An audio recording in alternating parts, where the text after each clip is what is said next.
अस्सलाम वालेकुम, this is Usman Ahmad और आप देख रहे हैं हम न्यूज़ के डिजिटल प्लेटफॉर्म्स। मेरा आज का व्लॉग उस आईएमएफ प्रोग्राम के बारे में है जो कि हालिया दिनों में ही दोबारा से मारिज़ वजूद में आया है, जो कि गुज़िश्ता जो इमरान खान या तहरीक इंसाफ के चेयरमैन की हुकूमत में एक आईएमएफ प्रोग्राम था और वो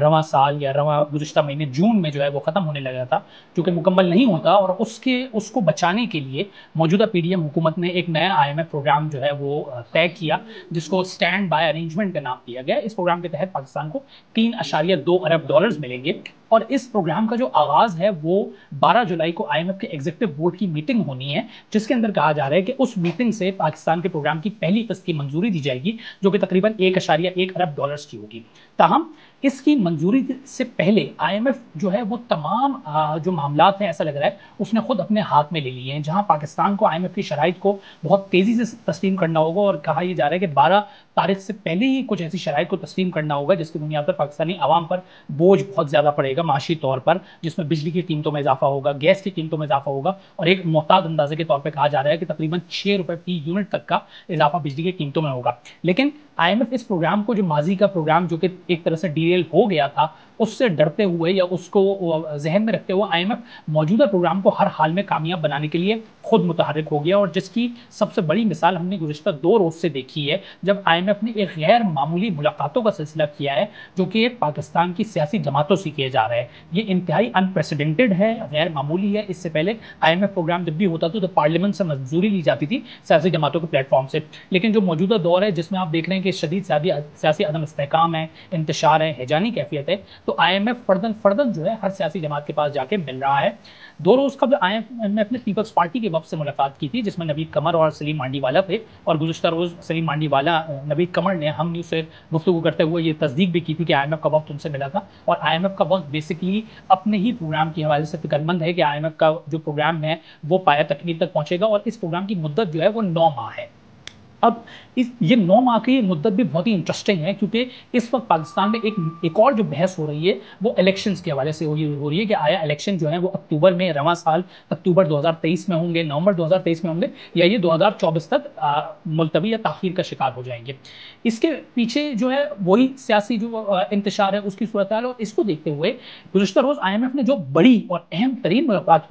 की है वो तहरीक इंसाफ से की है और चेयरमैन तहरीक इंसाफ से की है, जिसकी नज़ीर और जिसको अगर देखा जाए तो ये बहुत ही मुनफरिद एक मुलाकात इसको कही जा सकती है। क्योंकि जो 9 मई के बाद जिस तरह तहरीक इंसाफ सियासी मंजरनामे से एक तरह से गायब होती हुई दिखाई दे रही है और उसका मुस्तकबिल भी तारीख दिखाई दे रहा है, बजाय कि ताकनाक उसका मुस्तकबिल कहा जाए, उसको देखते हुए फिर भी आईएमएफ की तरफ से तहरीक इंसाफ के मुलाकात बहुत अहम है और उसने तमाम सियासी पंडितों और माशी पंडितों के कान जो है ना वो खड़े कर दिए। इस मुलाकात में जो गुफ्तगू हुई है वो भी बहुत दिलचस्प है, क्योंकि इस मुलाकात में भी उन्हीं इलेक्शंस के बारे में बात की गई है जिस मुताल्लिक मैंने अभी आपको बताया कि बहुत से कयास आ रही हो रही हैं। अब अगर इस मुलाकात की अंदरूनी कहानी की बात की जाए तो जो तहरीक इंसाफ का वफ़द था उसके अंदर चेयरमैन तहरीक इंसाफ थे, शाह महमूद कुरैशी थे, और वीडियो लिंक्स पे शौकत तरीन थे,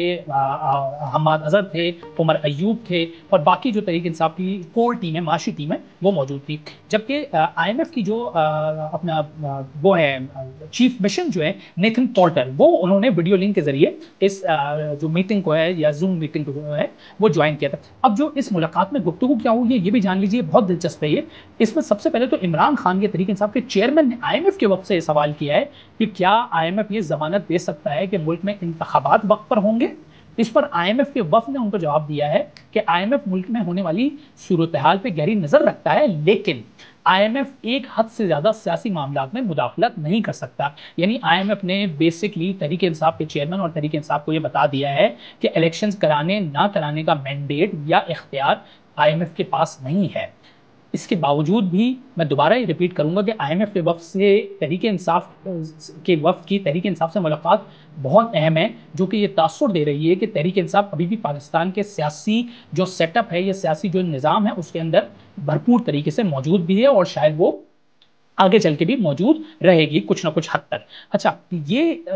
इस मीटिंग के इसमें जो और मजीद गुफ्तगू हुई है उसमें ये कहना है कि आईएमएफ के वफ़द का कहना था कि एग्जीक्यूटिव बोर्ड का पाकिस्तान के सियासी मामलों से मुताल्लिक मौक़िफ़ क्या होगा इसकी पेशिनगोई नहीं की जा सकती। ताहम एग्जीक्यूटिव बोर्ड के डायरेक्टर्स अपनी मीटिंग में अपना नुक्ता नज़र रख देंगे, और जिस तरह मैंने आपको पहले बताया कि ये मीटिंग 12 जुलाई को शेड्यूल है। इसके अलावा एग्जीक्यूटिव बोर्ड मेंबरान ने अपनी राय देने में आजाद हैं, यह आईएमएफ के वक्त का कहना है, और आईएमएफ स्टाफ रिपोर्ट में इनका मौक़िफ़ शामिल कर दिया जाएगा, जो कि एग्जीक्यूटिव बोर्ड के सामने रिपोर्ट पेश की जाएगी।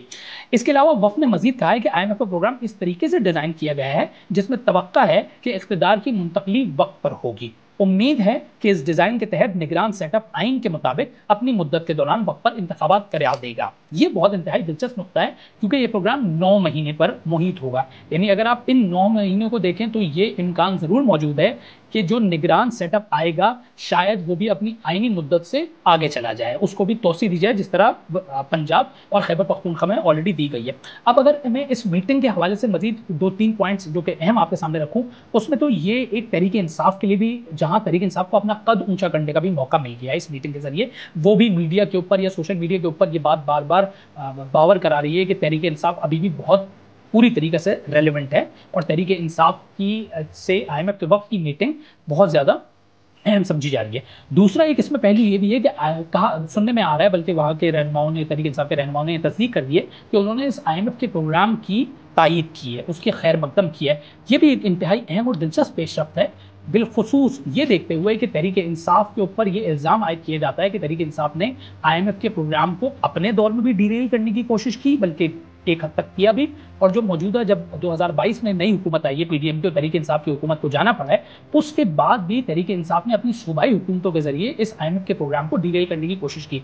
वो बदनाम ज़माना या मशहूर ज़माना ऑडियोज़ किसको याद नहीं होंगे, जिसमें शौकत तरीन अपने जो सूबाई वज़ीर ख़जाना हैं मोहसिन लगारी पंजाब के, और जो तैमूर सलीम झगड़ा हैं खैबर पख्तूनख्वा में, उन दोनों उससे ऑडियो में गुफ्तगू करते हैं, जिसमें तैमूर सलीम झगड़ा को जो शौकत तरीन साहब है उनकी हाँ मिलाते हैं, लेकिन मोहसिन लगारी साहब अपनी इस ऑडियो में इंतहाई अहम नुक्ता रेस करते हैं और वो कहते हैं कि अगर हम आईएमएफ के को ये बताएंगे कि जी हम उनके प्रोग्राम पर अमल नहीं कर रहे हैं या हम उन चीज़ों पर रुकावटें डाल रहे हैं, तो क्या ये हमारी रियासत के खिलाफ नहीं होगा। तो अफसोस और सितम ज़रीफ़ी ये है कि शौकत तरीन साहब कहते हैं कि जी हम जो है हम ऐसा पेश करेंगे या ऐसा प्रेजेंट करेंगे कि जिससे पता ही नहीं लगेगा कि हम रियासत के ख़िलाफ़ काम कर रहे हैं। इसके देखते हुए, इस बैकग्राउंड को देखते हुए आईएमएफ की तहरीक इंसाफ से मीटिंग इसलिए भी ज़्यादा अहम है कि शायद आईएमएफ को मज़ीद ये अश्योरिटी तहरीक इंसाफ से चाहिए हो कि जी ये जो अब हमारा 9 महीने का जो ये प्लान मुरतब दिया है, कहीं दोबारा तहरीक इंसाफ इस प्रोग्राम में तो नहीं रोड़े अटकाएगा। और जिस तरह मैंने पहले कहा कि इससे तहरीक इंसाफ को अपना कद ऊंचा करने का भी मौका मिला है कि वो सियासी धारे में पूरी तरह मौजूद है। एक और जो तीसरा अहम नुकता मेरे जहन में है वो ये है कि तहरीक इंसाफ ने इस मुआहदे का खैर मकदम करके रियासत और मौजूदा हुकूमत को भी ये एक ऑलिव ब्रांच या एक मस्बत पैगाम दिया है कि जो उनके साथ लेट्स सपोज तहरीक इंसाफ के साथ अगर कुछ हो रहा है या जो भी वो रियासती उसका सामना कर रही है मुश्किलात का, तो तहरीक इंसाफ के ऊपर हल्का हाथ रखा जाए। ये तहरीक इंसाफ ने अपने तय एक ऑलिव ब्रांच देने की कोशिश की है। ये तमाम आईएमएफ की मीटिंग थी और अब हम ये उम्मीद कर सकते हैं कि आईएमएफ का प्रोग्राम जो कि हो चुका है और 12 जुलाई को मीटिंग है और उम्मीद है कि उस मीटिंग के बाद पाकिस्तान को $1.1 अरब की किस्त मिल जाएगी। उसको देखते हुए ये जो सियासी पेशरफ्त हैं ये इंतहाई अहम है। इसके अंदर अक्रॉस द बोर्ड सियासी हमारी जो क़यादत है उसने भी वेलकम किया है, वो कि इससे पहले माजी में कभी इस तरह का नहीं हुआ है। शाहिद खकान अब्बासी जो कि पाकिस्तान के साबिक़ वज़ीर आज़म हैं, उन्होंने भी हम न्यूज़ के प्रोग्राम में गुफ्तगू करते हुए ये कहा है कि ये एक मस्बत पेशरफ्त है। अब देखते हैं कि इस मस्बत पेशरफ्त का नतीजा भी मस्बत निकलता है, कितना मस्बत निकलता है, और इस उन नताइज की बुनियाद पर पाकिस्तान की मईशत दोबारा अपने पैरों पर खड़ी हो सकती है या नहीं। हमारी उम्मीद और हमारी दुआ तो यही है कि इंशाअल्लाह ऐसा ही हो। Thank you.